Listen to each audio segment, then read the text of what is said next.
వివాదాస్పద నేతగా గుర్తింపు తెచ్చుకున్న రఘురామకృష్ణంరాజు మరోసారి వార్తల్లో నిలిచారు. 2019 ఎన్నికల్లో వైసీపీ తరపున నరసాపురం ఎంపీగా విజయం సాధించిన రఘురామకృష్ణంరాజు గెలిచిన కొద్ది రోజులకే ఆ పార్టీకి వ్యతిరేకంగా మారారు. కొన్ని సందర్భాల్లో ఏకంగా సీఎం జగన్ పైనే ఘాటు విమర్శలు చేసి వార్తల్లో నిలిచారాయన. ఆ తర్వాత కూటమి తరపున నర్సాపురం ఎంపీగా పోటీ చేయాలని చూసినప్పటికీ ఆ ప్రయత్నాలు ఫలించలేదు. దీంతో తెర వెనుక పావులు కదిపిన ఆయన ఎలాగైతేనేం టీడీపీ తరపున టికెట్ దక్కించుకున్నారు.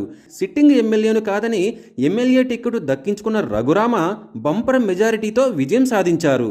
కూటమి ప్రభుత్వంలో తనకు స్పీకర్ లేదా మంత్రి పదవి వస్తుందని ఆశించిన రఘురామకు నిరాశ తప్పలేదు. దీనిపై బహిరంగంగానే బాబుపై ఆయన విమర్శలు చేశారు. మొత్తానికి ఎలాగైతేనేం డిప్యూటీ స్పీకర్ పదవిని దక్కించుకున్నారు. తాజాగా ఆయన జగన్పై కొన్ని కీలక వ్యాఖ్యలు చేశారు. సభలో ఏకైక విపక్ష పార్టీగా వైసీపీ ఉందని, జగన్ అసెంబ్లీకి రావాలని విజ్ఞప్తి చేశారు. అసెంబ్లీలో ప్రతిపక్షము అవసరమేనని ఆయన అన్నారు. ఈ విషయాన్ని జగన్కు సైతం చెప్పానని రఘురామకృష్ణంరాజు చెప్పుకొచ్చారు. జగన్ అసెంబ్లీకి వస్తే ఆయనకు తగినంత సమయం ఇస్తామని అన్నారు.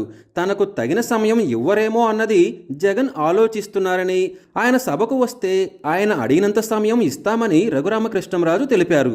ఒక పార్టీకి ఎంతమంది ఎమ్మెల్యేలు ఉంటేనే విపక్ష హోదా అన్నది రాజ్యాంగంలో ఎక్కడా లేదని, అదే సమయంలో అలాంటి నిబంధన లేనప్పుడు ఆనవాయితీని ఆచరించవలసి ఉంటుందని కూడా ఉందని అన్నారు.